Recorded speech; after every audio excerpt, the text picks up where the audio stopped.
Hey guys, my name is Rye.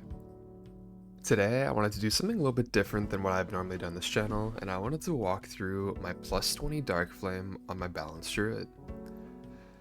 Usually, as you've probably seen, a lot of my videos are to do with tanking or healing, or previously Shadow Priest, but I have been picking up and learning Druid, and I wanted to kind of take this time to walk through how I did my plus 20 Darkflame, what I did well, what I kind of messed up on, and kind of the route that we took.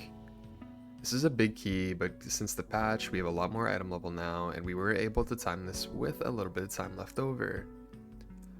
I had a lot of fun, and I have had a lot of fun the past couple weeks playing Balance. I think it's a pretty straightforward spec, and there's a lot of little gimmicky things you could do, but more importantly, I kind of want to walk through what you need to do in this kind of level key to be able to maximize your damage and maximize your success.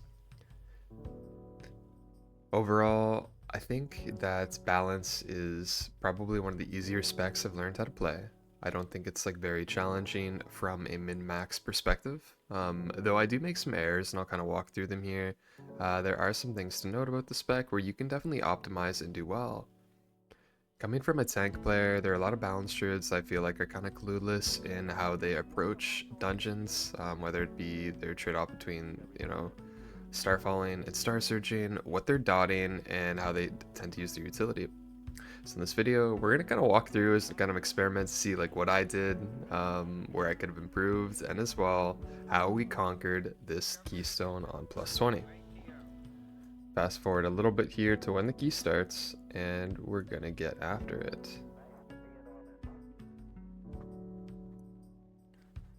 In this first pull, there's tons of these menial laborers throughout the dungeon. These things are worth dotting if you have nothing else to do, but otherwise they're not really worth your time. The only thing that matters in this first pull is dotting the Overseer, the Mole Herds, and the kind of Wick Lighters that are in these pulls. Dotting anything else other than these is kind of a waste of time. The reason why is they're going to die passively to AoE cleave, and the only thing that you need to worry about is killing the priority mobs. You should make sure that going into this pool you have all of the Wick Lighters, the Mole Herds, and the Overseer dotted, as all those other mobs are inconsequential and will die to passive things, including your Starfall. If you do happen to get a couple dotted, that's great, but I wouldn't worry about it too much.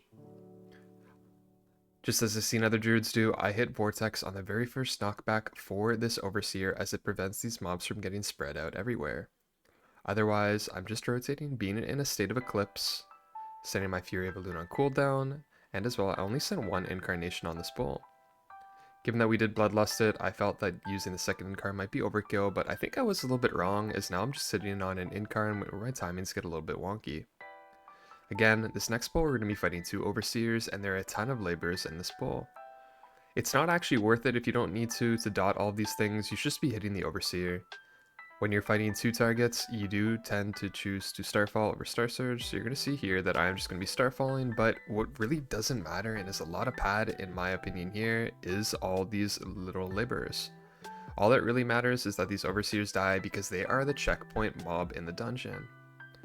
I think a lot of people still don't understand the idea of priority targets in Mythic Plus, and I've been trying to get a good idea for my stream to kind of explain how to deal with priority targets. So a priority mob is a mob in which it has to die before you can move on to the next pull of the dungeon. In this case, we cannot go anywhere until these Overseers are dead, meaning every other mob is inconsequential. In the first pull, the Overseer and the Wick Lighters need to die, as the Wick Lighters are immobile and will prevent us from moving forward until they're dead. Meaning that, again, me padding or our team padding and all these laborers isn't going to do anything to actually speed up the key. I do dot these just for astral power and to make sure that they die eventually, but all that matters is that I'm actually just hitting the Overseer. You're going to see on the first boss too, and as a very famous boomkin once told me, that I should not be starfalling on that boss at all, and he's right. The only thing that matters on the first boss, Ol Waxbeared, is making sure that the cart and the boss are taking damage and are dying. The little laborers will die passively to cleave, they act as arcane mage funnel, and as well, they're going to die to Death Knight AoE. You're going to see on this boss, I'm very ethical, and I choose to only Star Surge the carts and the boss. The only time you ever want to Starfall rolling is if your mage has Arcane Surge, or you have a DPS that has an insane amount of damage, and you're kind of choosing to partially ignore the cart damage. Again, nothing too special in this trash. We're dotting everything up, I'm AoEing, and I end up setting an incarn here not to overcap, I think. My gear's not very good on my boomkin, so I do have a Signet of the Priory, and the longer I sit on it, the worse it is because I'm losing trinket uses throughout the dungeon. As we do this pull, we're going to be killing off the Wicklighters and the Mole Herd and taking these pack moles into the boss. These don't act as any difficult a challenge to our team or in most teams because they're basically just going to be funnel or passive cleave on the boss. But what we do need to do, again, when talking about priority targets, is make sure that we're killing these mole herds. The only thing that's going to slow us down here or prevent us from moving on in the dungeon is the mole herds, so the pack moles are completely irrelevant for our damage. Passively cleaving them is great, any starfall is great, as you're going to want to do that in multiple target situations, but alas, here we go. Ol Waxbeared is deadly. Otherwise, if you're fighting this encounter, again, you're going to make sure that you just want to be Star Surging on this boss. You can keep Starfall up for a little bit of passive AoE like I do here in the opener, just to keep my dots rolling on these pack moles because I want these to die eventually. Otherwise, you're going to see a lot of my casts are just Star Surge. I dot this card up, I Star Surge, and I'm pooling AP, and I know that my Arcane Mage is in CDs, and he instructs us to go back to the boss. Again, you'll see that I'm trying to be very ethical here, and I'm actually just Star Surging over and over and over again. You can see the Starfall indicator on my weak ore in the middle of my screen and still see that nuns rolling. Again, the only thing that matters here is boss damage, and the rest of these laborers are going to die to the charge or passive AoE. If you're ever chosen to be fixated by the Ol Waxbeared with his candle throw, you want to make sure that you have Bark Skin available, Vortex, or Push to make sure that you're helping control some of these laborers throughout this encounter. Again, on this boss, you'll see here that the cart dies, and I'm just back to hitting my single target rotation here.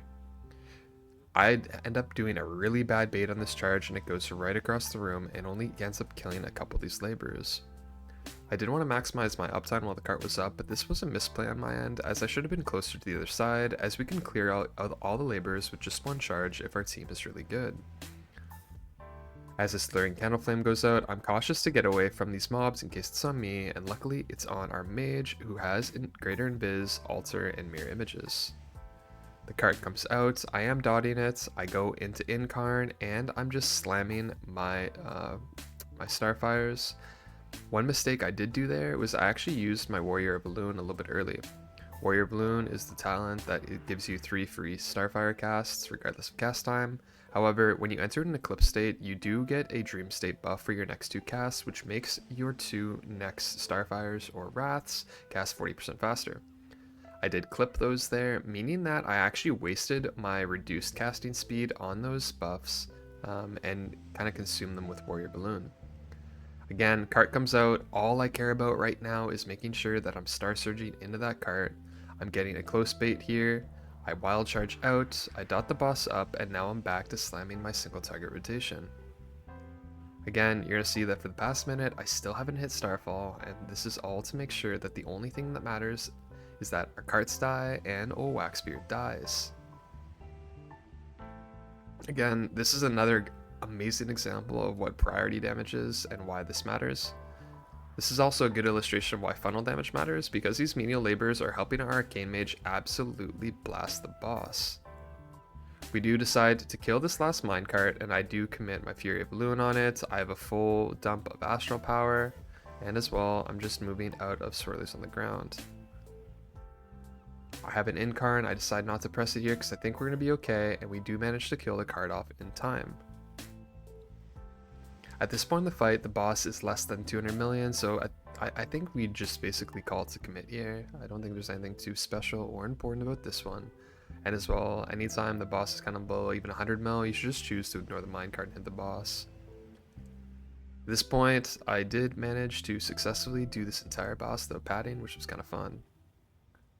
I do get a roar out on our team, and we're going to be moving into the Candle Wax area. This next pull is all done in one pull. Our BDH is going to be going down, throw Glaving the left, pulling the middle, and as well hitting Brand or Hunt on the right packs and get them all grouped. I'm mouse over dotting everything with Moonfire, as I'm going to want everything dotted before I hit my Incarn here. Once they're all grouped together with chains, if we do decide to use them, I am going to be hitting Sunfire, I enter an Eclipse, and as well, I hit my Incarn.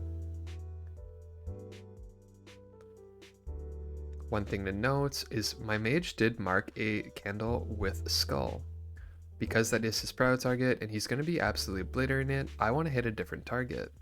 I do decide here to hit this candle wax on the left, and all I'm basically doing right now is making sure I don't overcap on AP, make use of my Dream State procs, hit Fury Balloon off cooldown, and make sure I'm cycling into Eclipse. As you can see, I'm doing quite a bit of damage here, and surprisingly, I'm only a 674 item level or 675 in this video.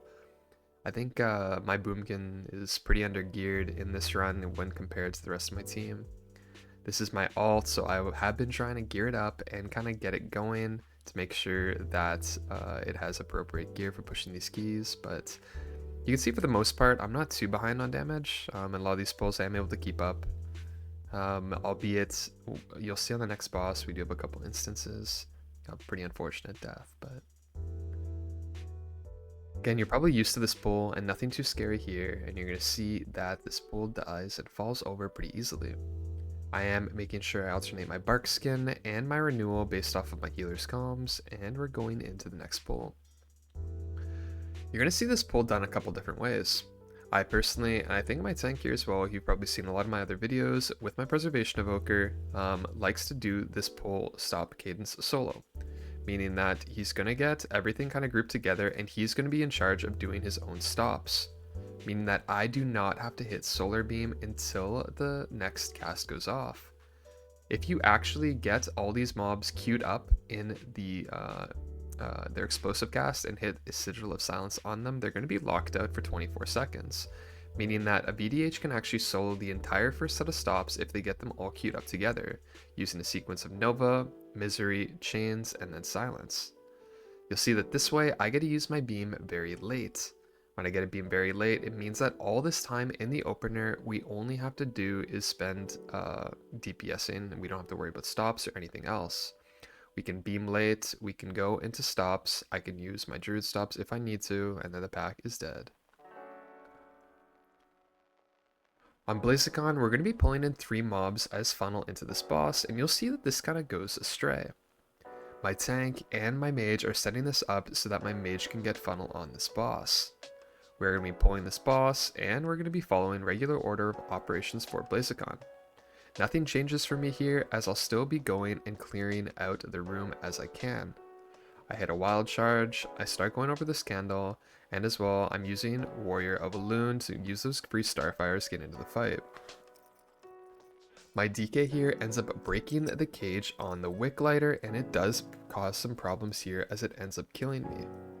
You'll see that once this cage breaks, all hell breaks loose, and now we have to deal with 3 casters on the boss instead of 2. That Wick Lighter debuff immediately goes out on me, and I have to take a battle res. We're kind of in a precarious situation here, as now we have 3 mobs, each with an assigned kick on the boss. I have to be very careful about how I use beam, how we use our cooldowns and our defensives, and we call to commit all our offensive cooldowns to kill off this trash. This can be pretty deadly because if we do manage to miss a kick like we did there, those debuffs are going to be in conjunction with some of the other mechanics of this fight could overlap and kill us, as you saw with the Wick Lighter debuff. This isn't an uncommon pull, and this is what's kind of the standardized method now in a lot of high keys. I'm sitting at the debuff again as the Wick Lighter goes on me, and our mage and I decide to go in the same direction as we kind of panic. At this point in Discord, we're now communicating what sides we're clearing, and we need to make sure that we're clearing the sides appropriately so that we don't fall over and die. I am spending a lot of time in bear form now because of that blunder off the start, and we did lose a little bit of time here. That's okay, as our healer is amazing and we are caught up. Say is a phenomenal healer, and now I've played with her for 3 seasons, so none of the deaths that happened in this key are actually her fault. She actually plays this entire dungeon almost perfectly, including the Candleking. As we kind of get in here to the next phase, we are in barrier. I think that we're going to live here. I hit bark. I get pretty low, and for every single AoE, you're going to see that I hit bark skin in conjunction with another button, whether it be a raid CD, etc. I do make a mistake on the next go, and you're going to see here that we do have an error and 1 more death on my end, which ends up being really sad because I think it was only 100k overkill. Again, nothing too special about this boss. What we're basically trying to do is up and maximize our casts per minute by making sure we're being very good about our movement and how we're casting on this fight. One thing to note is I'm going to be sending one more incarn on this encounter, and after that I'm going to be banking 2 incarns for the next boss. You at most only want to send 2 incarns on this boss because you want 2 up for the Candleking. The reason why is you're going to be in Bloodlust and have Potion available on the pull, and it's going to be your most possible damage. As I get in the AMZ here, I think I hit Bark, I hit it too early as it comes up, and I end up getting one-shot by Blazikon.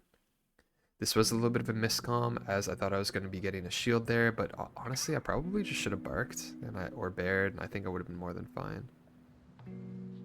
I hit the wild charge, I try to get one more candle broken down, and we're back into the Blazikon encounter.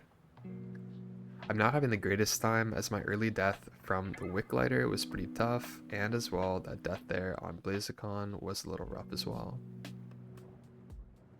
I think overall, I definitely have a lot to improve on my owl, especially on like encounters like this where there's like a lot of movement, especially when things are assigned.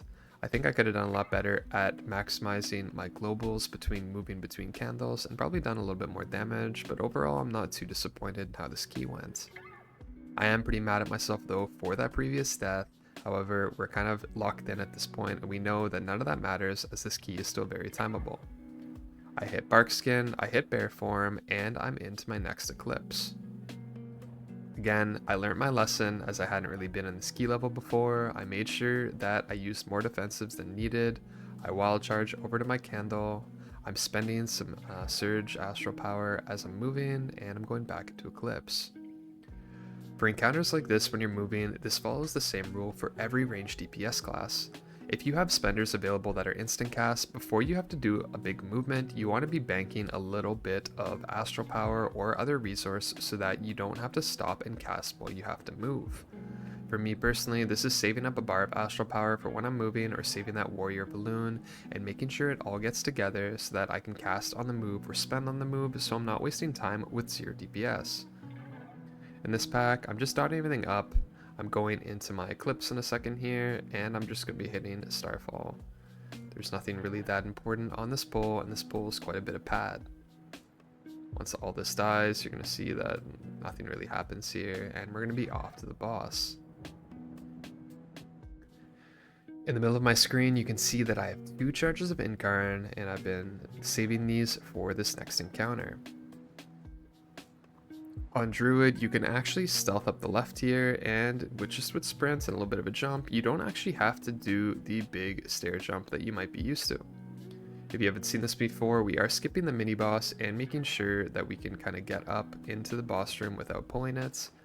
We do commit Lust on the pull. I go into Eclipse to bank my Firmament, which is in the middle of my screen, and I'm spending here before I proc my Warrior of a Loon. Remember, I want to use those Nature's Grace charges before I proc Warrior of a Loon because I want to make use of those reduced cast speeds Starfires. I send my Firmament, and now I'm in Lust, so I'm hitting my second Incarn. As you can see, with Potion and everything, despite only being 675 item level, I'm doing a massive amount of damage and slamming this boss. Anytime I have the debuff on me, I'm going to be alternating Barkskin or Bear Form, kind of depending on what I have. Anytime you don't have Barkskin in this encounter, unless you're maybe an Incarn and need to call for an external, you should be using Bear Form on every single one of these Candle Expirations, and that's no different than any DPS class. You want to make sure that you have something pressed on every single one of them. I do have Fluid Form, so immediately I start casting my Starfire, and I'm back into Moonkin form. I'm ticking a little bit low here right now as we're in a little bit of a lull, but we do drop AMZ, and I'm making sure that I can stand in it for my healer. I get my dots back up, I'm back into my Eclipse, and making sure that for this next expiration, I have Barkskin or I'm topped on health. That time I had a powered shield and I was full health, so I decided not to shift. If you have a tracker or something on your screen that tells you that you have an absorb on you, whether it be mass barrier or powered shield, you can actually avoid going into bear form, though I would still recommend it if you're trying to be safe. I do have the next expiration on me, and I do hit Barkskin. As you can see in the bottom of my screen, I'm sitting on Nature's Vigil.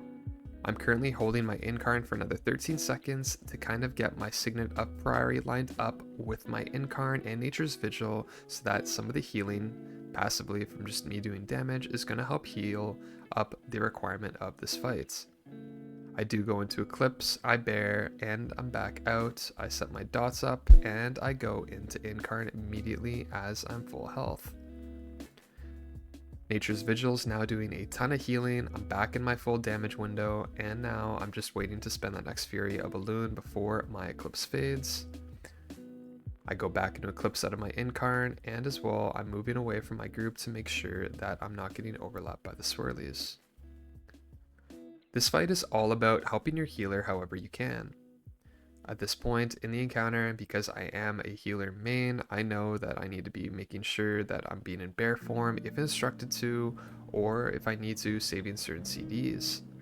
I know that I can health pot if I need to, but otherwise for each one of these drops, I'm going to be going into bear form, pressing Frenzied Regen, and going back out and dotting the boss. You can see there, I sat in bear form a little bit longer than normal because I wanted my Frenzied Regen ticks to end before going back into owl form. This was just to help my healer get caught up for a second so she wouldn't have to panic on healing me.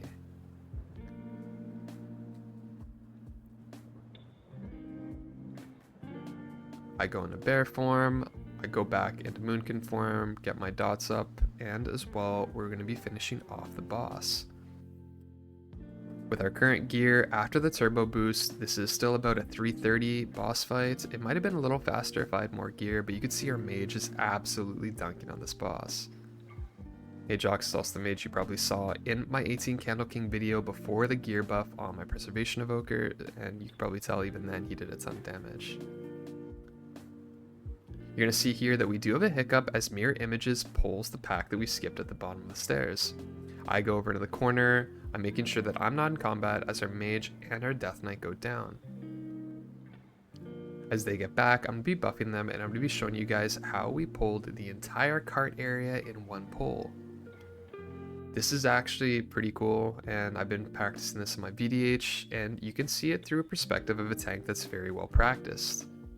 Ravenous is going to be going and pulling every mob in the dungeon up until the end of the cart, and we're going to be assigning kicks to each of these shuffling horrors. You're going to see that these horrors come in, we have a kick from our mage or from our death knights, and these shuffling horrors are going to run back to our tank as he has threat on them. The whole idea is we want to get the cart to the very end and have every mob grouped up together, and then as well, when they are, we're going to AoE them all down. You can see that our team has done 0 damage as I have not dotted a single mob, as our sole responsibility in this card area is making sure that the cart gets to the end. We're filling up the carts, our healers with our tank, and the 3 DPS are just sitting here kind of hanging out. I do hit roar, our mage is going to be handling the cart here, and I've been instructed that I'm going to go up here and make sure that everything's dotted before I send. This is nameplate hell, and I think like when I come back here in the future, I'm going to be removing all these little skittering darknesses off my nameplates, as it's almost like impossible to be able to track everything here. But the most important things are the creepers and the shufflers. I go into Incarn, I hit my pot, and as well, we're just kind of blasting the creepers at this point. There's so many nameplates that I actually hit Incarn before I dot everything because our tank is on a finite lifespan and how he can live. So I do waste a little bit of damage there, but all those skittering darknesses do die. I go back into Eclipse, and now we're blowing up Skull. This would have been a really good time for me to send that second Incarn, because now a big mistake that I made is now I'm just sitting on it. Like I said, I'm still kind of learning this whole Boomkin thing, but I do think that 100% I should have resent my cooldowns here, as it would have helped my team immensely. There would have been absolutely no loss in me setting that second Incarn because I'm going to get it back up for the boss. With about 7.5 minutes left on the timer, we have a ton of time to still complete this key, but we don't want to dig around. If my tank does die here, as he already did cheat, this could be key over, and me not saying that Incarn there is actually adding the difficulty to his pull as well. Luckily, we do manage to kill off the creepers, and as well, we're almost done.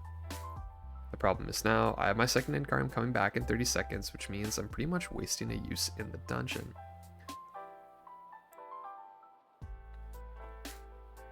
I thought this was pretty cool just from an instructional perspective on how to kind of set up this pull. A lot of you maybe watching this video might not have done this pull and might never do this pull, but it is kind of neat to see. I think it definitely involves some practice from your tank and your healer, and I would recommend really not doing it without a little bit of team coordination. This could include practicing it once, this could include a Discord call or making sure that your tank's familiar with it, but more importantly, your tank and healer need to be on the same page, and your DPS need to be ready not to DPS and just to babysit the cart as everything gets set up. We are hitting the darkness here, and with 94% count, all we need is about 3 of those corridor creepers and some skitters, and we're going to be going into the boss.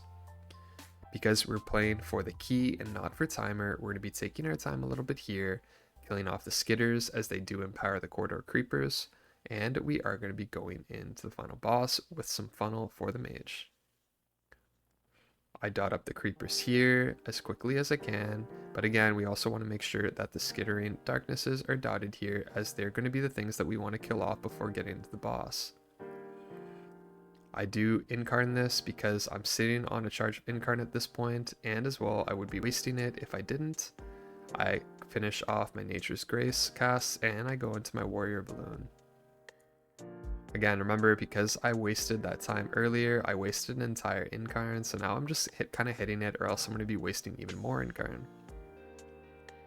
Once the skittering darkness dies, I think we are going to kill off Skull and then go into the boss. We go in, making sure everything's dotted, and as well at this point I want to actually be making sure I'm starfalling. Compared to Waxbeared, we have a little bit of a different check. These corridor creepers can absolutely destroy the tank, and more importantly, he cannot pick up the candle until these things are dead. Once you pick up the candle, you cannot use your actionable abilities such as Soul Cleave or Spirit Bomb, meaning that you can't heal yourself. So at this point, we want to make sure that all of these corridor creepers are killed off, and we want to make sure that they're killed off in a good amount of time so that our tank doesn't have to worry about them. I'm back into Eclipse, but now I'm holding my next incarn for Bloodlust in about a minute. I do hit Beam, and we are barking and hitting the AMC on our team here. One important thing to note is you're going to see a ton of Shadow Meld usage on this fight on the Darkness, myself included, and from our team. Anytime a Night Elf or a Mage with Invis or even Hunter with Feign Death gets targeted by that blast, you can actually Invis it, meld it, or just feign it off. This is an insane DPS increase and kind of, defensive, because this Dark Blast, even on 17, 18, 19, 20, can kill you straight up without a big defensive. Kind of our goal is to meld these as much as possible, or have things like AMS from our Death Knights, so that we can use raid CDs and big personals for the intermission. Anytime that Shadow Blast comes out, you're going to see that either somebody's using a meld or moves out of the group and uses big defensive. If it is on me, I will die through bear form if I don't have bear and bark, or alternatively, I'm going to need a pain suppression. We do hit Bloodlust, I hit my Incarn, and as well my Fury of Balloon, and now we're back to just blasting the boss. As you can see, our priest now has no Shadow Meld, so she moves out and makes sure that she can live this on her own.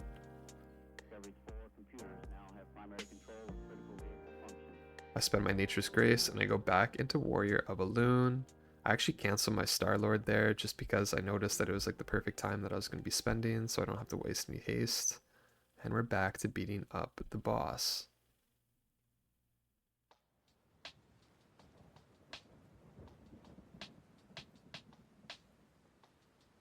At this point, left in the dungeon, there's nothing too interesting from a DPS perspective. I found this fight a lot more engaging on healer when I had to plan out my ramps a little bit methodically for each one of the things, but pretty much now all I'm doing is my single target owl rotation, right? I'm not really doing anything crazy here. I know that we have about 2 minutes left on the timer to kill this boss, and I do have an incarn coming up, so I'm not really too worried. Overall, I think I did okay in the ski. I'd say this is still a work in progress from my end, as there are a lot of things that I think I can still do better on a Moonkin, but with that in mind, this is how I did get through a plus 20 on my owl when only having geared it this past couple weeks. This is my second season playing Boomkin, as I did play it a little bit last season, but not very much.